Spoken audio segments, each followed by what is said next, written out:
LZ2000 comes in 65-inch and 55-inch configurations, and based on feedback from many of you editors and also our consumers, I am proud to announce that the LZ2000 will also be coming in a stunning 77-inch size, what we are calling Master OLED Pro Cinema size. Hi Luciana, and welcome everybody to Japan. Today we're in Kadama in Osaka, which is the heart of Panasonic's TV business, and we have a lot that we want to share with you, so please follow me.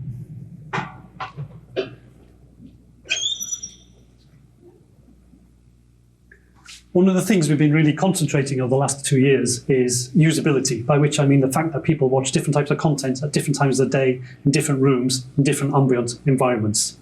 Of course, in each case, it's possible to go into settings and adjust them in order to optimize your set, but most people don't want to do that.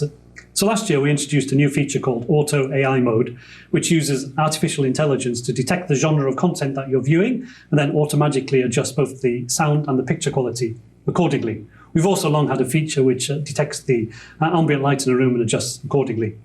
This year, we want to take things one step further and also adjust according to the ambient light temperature in the room. So at the moment, this room is set up in a very neutral way, and the two sets behind me should look identical to your eyes. However, this is not how a living room at night time looks. So let's change the setting in the room to mimic a living room at night. So of course, it's going to be darker, but also crucially, the color temperature of the lighting tends to be a lot warmer. And now your eyes in this environment is going to adjust, and the way you perceive white is also going to change. So now the two sets look quite different. The set on the right-hand side actually looks a lot more bluish. This is actually last year's model, and it hasn't changed anything. It's, nothing has changed here. So it feels now bluish, and actually it feels, according to the ambient light, fairly unnatural. Whereas the set on your left, which is the new LZ2000, is using an RGB sensor to sense that ambient and or color temperature, and then to adjust accordingly. So accordingly, it's shifted a little bit warmer, which means that according to your eyes at night, it feels a lot more natural. So this is another example of how we can use technology in order to detect the ambient light, to detect what type of content you're viewing, and what type of ambient light temperature is around you, and then to adjust it and auto-optimize it for you, so you get the best experience without having to change anything. So that's the end of the demo. Let's go back to Europe. We have some significant TV sound improvements.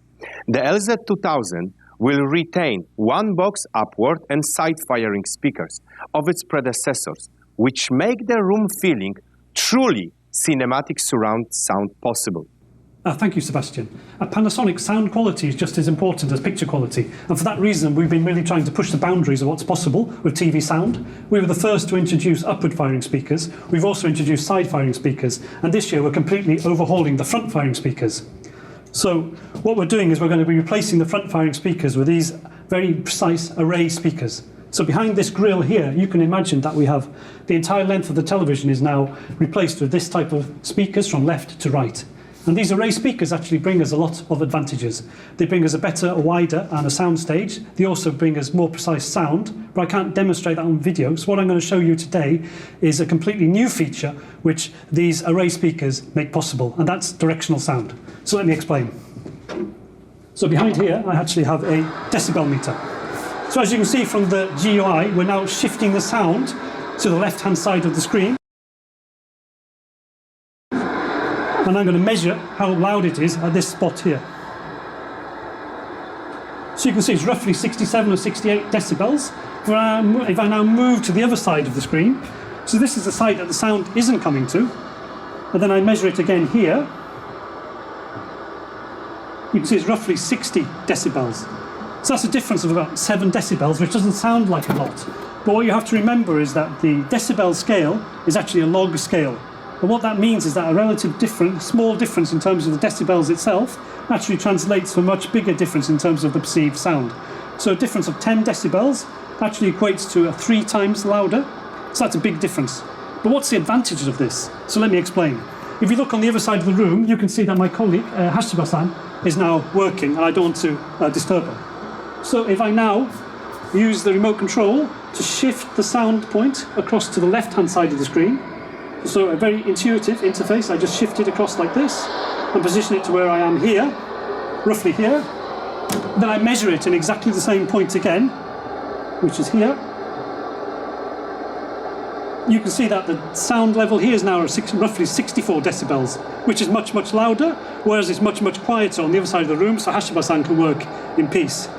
So, this is another example of how Panasonic is really thinking outside of the box in terms of trying to improve our sound quality on televisions, and this is a new usability function for our users. So thank you very much. Let's go back to Europe.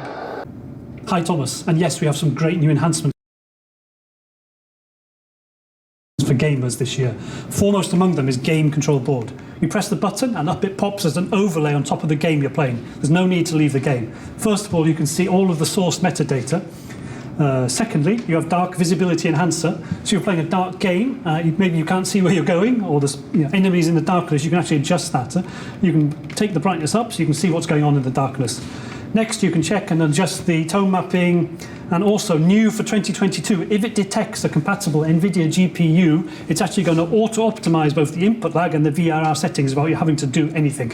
And then finally, viewing mode, you can change this as well. So without leaving the game, you can adjust it, you can see how it changes, you can select the viewing mode which you like the most, you can set up the game the way you like, and then you can play the game the way you like.